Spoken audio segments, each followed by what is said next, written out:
School हमारा मांडर विधानसभा में गिर रहा है, बहुत स्कूल गिरा है, कंप्लेन आ रहा है, लेकिन सरकार का ध्यान नहीं है। और मैक्सिमम स्कूल में टीचर नहीं है। हमारे माननीय विधायक जी पहले एजुकेशन मिनिस्टर थे, लेकिन न एक स्कूल का पोचाड़ा कर पाए और न मास्टर का बहाली कर सके। मांडर विधानसभा में तो इस सरकार के माध्यम से किसी तरह का कोई विकास नहीं हुआ और आज आदमी इसी में परेशान हाल है और इसीलिए बदलाव चाह रही है। एक उर्दू टीचर का वैकेंसी निकला था उनके रिजिम में, 4401 उर्दू टीचर का बहाली होना था, उसको ठंडे बस्ते में डाल दिए। एक और अल्पसंख्यक आवासीय विद्यालय बनना था, उसको यहाँ से 40 करोड़ का यहाँ से ट्रांसफर करके गागी कांके भेज दिए। सरकार से हम अनुरोध करते हैं कि यहाँ का जो पलायन का स्थिति है उसको रोकने का एक कानून बनाया जाए। झारखंड में विधानसभा चुनाव का आगाज हो चुका है और ऐसे में हर पार्टियां अपने अपने चुनावी तैयारियों में लग चुकी है, लेकिन हर पार्टियों में कहीं खुशी तो कहीं गम का माहौल भी बना हुआ है। ऐसा मैं इसलिए बोल रही हूं क्योंकि कई सारे ऐसे प्रत्याशी हैं जिसे पार्टी से टिकट नहीं मिली है, तो अब वो निर्दलीय रूप में अपना किस्मत आजमा रहे हैं। अभी मैं मौजूद हूँ मांडर विधानसभा क्षेत्र में, जहां पे त्रिकोणीय मुकाबला चल रहा है। आपको बता दें कि बीजेपी से सनी टोप्पो और कांग्रेस से शिल्पी नेहा तिर्की और निर्दलीय प्रत्याशी के रूप में अभी हमारे साथ मौजूद है परमेश्वर भगत जी, जो कि पूर्व डीडीसी रह चुके हैं और इस इलाके से भली भांति अछूते नहीं है। ये यहाँ के मुद्दे जानते हैं, यहाँ के जो समस्या है वो भी जानते हैं। अभी इन्हीं से जुड़ेंगे, क्या कुछ यहाँ का जो मूलभूत समस्या है लोगों का, इनसे जानेंगे और क्या कुछ मुद्दों के साथ सर आप विधानसभा चुनाव में खड़े होने का निर्णय लिए। मेरा नाम डॉक्टर परमेश्वर भगत है और मैं कुछ दिन पहले तक डीडीसी था जमशेदपुर में, डिप्टी डेवलपमेंट कमिश्नर, और विकास से भली भांति जुड़ा हुआ था और तमाम चीज़ों को नज़दीक से देखा हूँ। और ये मैं कहना चाहता हूँ, मांडर विधानसभा का चानो ब्लॉक में मेरा अपना ओरिजिनल मतलब खतियानी घर है और वहीं से पला बड़ा हूँ। हम बार बार कहते हैं, सरकार से हम अनुरोध करते हैं कि यहाँ का जो पलायन का स्थिति है उसको रोकने का एक कानून बनाया जाए और पलायन रोकने का नीति बनाने के साथ साथ यहाँ रोजगार देने का एक सिस्टम अपनाया जाए। मनरेगा हम लोग चालू किए थे, मनरेगा फेल है। मनरेगा में 200 से 250 रुपया मिलता है और बाजार में अगर कोई कुदाल लेके जाता है तो 500 लेके आता है, तो मनरेगा पलायन रोकने में सक्षम नहीं हुआ। उसके अलावे अब सरकार को चाहिए, गहराई से सोचते हुए चाहिए कि पलायन रोकने के लिए एक यहाँ हम रोजगार का कोई चीज़ यहाँ लागू करें जिससे हमारे जो अनस्किल्ड लेबर है वो कम से कम रुके, लेकिन सरकार यहाँ सक्षम आज तक नहीं हो पाया। यहाँ के जितने भी लोग हैं, यहाँ के जो मजदूर है, वो राजधानी की तरफ रुख करते हैं। रोज दिन सुबह की तरफ आप देखिएगा तो कई संख्या में लोग वहाँ पे जाते हैं और मजदूरी करते हैं। तो यहाँ पे रोजगार की कमी है, इसे कैसे पूर्ण करने की कोशिश करेंगे? यहाँ रोजगार का जो कमी है उसको हम तो ये कहते हैं कि छोटा छोटा उद्योग जिसमें पॉल्यूशन नहीं है, छोटा छोटा उद्योग हर क्षेत्र में लगाया जाए जिसमें 15 से 20 महिला लोग इंगेज रहेगी। जैसे पापड़ बनाने का, अचार बनाने का, मोमबत्ती बनाने का, पेन पेंसिल बनाने का, फाइल बनाने का, जो हम केरल और तमिलनाडु में देख करके आए हैं। केरल और तमिलनाडु में छोटा छोटा उद्योग है जिसमें महिलाएं इन्वॉल्व रहती हैं और वहाँ उनको रोजी रोजगार मिलता है। बहुत सारे जो विधायक है वो चूल्हा प्रमुख के तरफ रुख करते हैं, तो कोई महिलाओं को सम्मान देने के राशि 1000 रुपया देने का ये करते हैं। क्या कितना सही मानते हैं इन सब चीज़ों से? क्या लोगों का जो रोजी रोजगार है या रोजमर्रा का जो जिंदगी है वो इसमें पूर्ण हो सकता है? नहीं, ये चूल्हा वाला जो तरीका है या महिला का जो सम्मान के लिए 1000 दिया जा रहा है, ये कोई सोल्यूशन नहीं है। हम तो कहते हैं कि यहाँ एक अस्थायी नियोजन नीति लागू करे जैसे अदर स्टेट में है। हम बिहार में जाके टीचर नहीं बन सकते हैं, उड़ीसा में टीचर नहीं बन सकते हैं, वहाँ पियून का नौकरी में नहीं घुस सकते हैं, इसलिए कि उनका एक अपना नियोजन नीति है और उस नीति के तहत वहाँ के अस्थायी लोगों को 3rd और 4th ग्रेड का नौकरी लोग दे रहा है।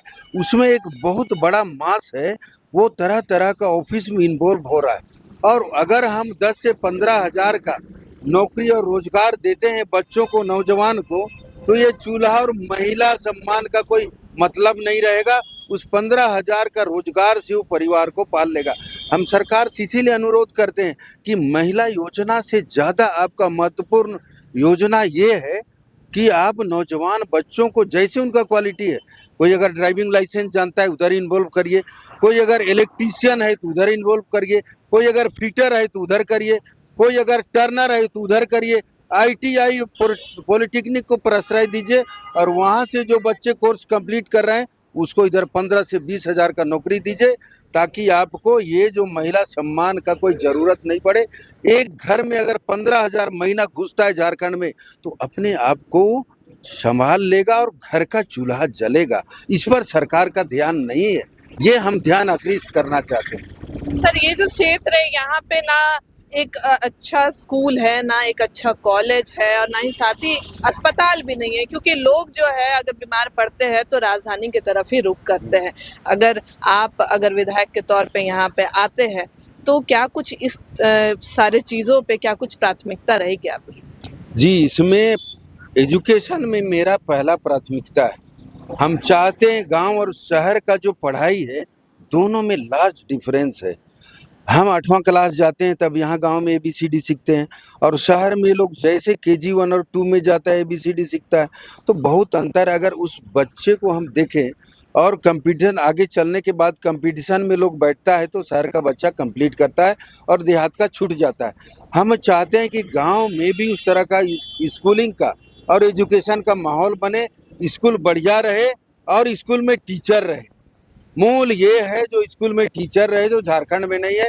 मेरा मांडर विधानसभा में तो और भी नहीं है। स्कूल हमारा मांडर विधानसभा में गिर रहा है, बहुत स्कूल गिरा है, कंप्लेन आ रहा है, लेकिन सरकार का ध्यान नहीं है। और मैक्सिमम स्कूल में टीचर नहीं है, पढ़ाई यहाँ बिल्कुल जीरो होने जा रहा है, इस पर किसी का ध्यान नहीं है।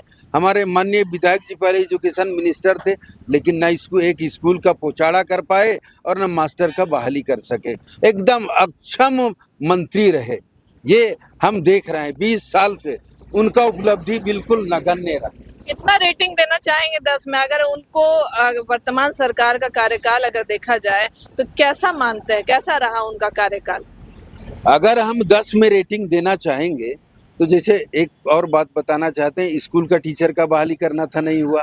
एक उर्दू टीचर का वैकेंसी निकला था उनके रिजिम में, 4,401 उर्दू टीचर का बहाली होना था, उसको ठंडे बस्ते में डाल दिए।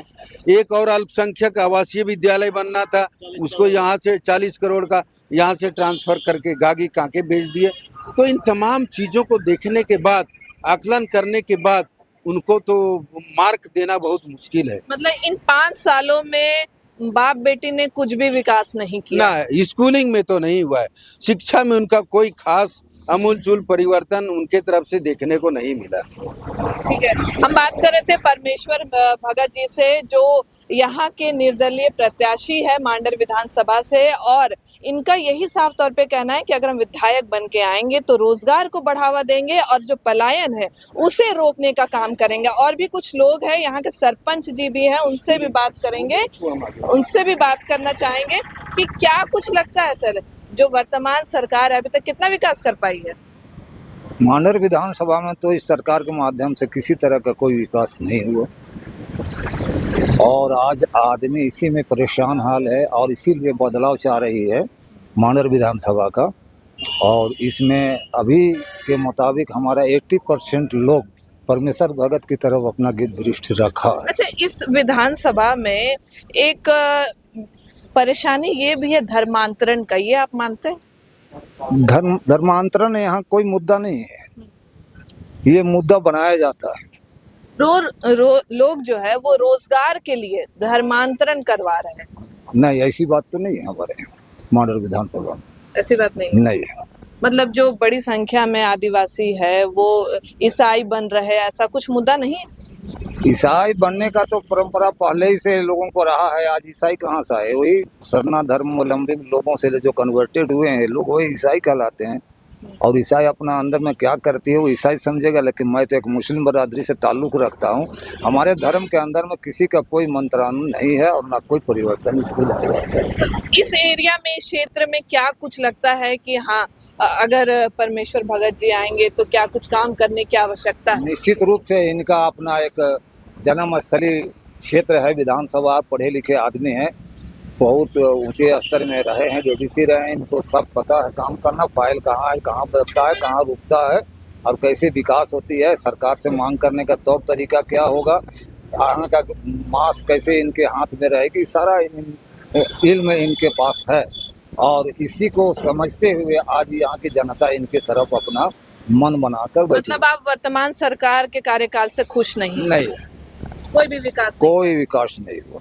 चलिए, और भी लोग हैं, उनसे भी बात करेंगे कि एक युवा है, उनसे बात करेंगे। क्या लगता है यहाँ पे रोजगार या फिर और भी शिक्षा को लेकर के क्या कुछ विकास होना चाहिए? रोजगार और शिक्षा के लेके विकास तो जीरो है। विकास करने की जहाँ तक की बात है मैम, विकास शहर क्षेत्र में पढ़ाई और देहात में बहुत ज़्यादा अंतर है। और शिक्षा में विकास शिक्षित आदमी ही कर सकते हैं।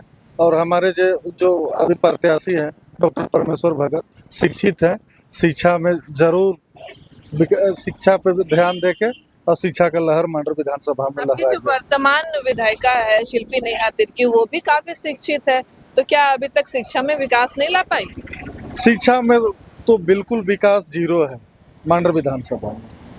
चलिए ठीक है, हम बात कर रहे थे परमेश्वर भगत जी से, जो कि यहाँ के निर्दलीय प्रत्याशी है मांडर विधानसभा से।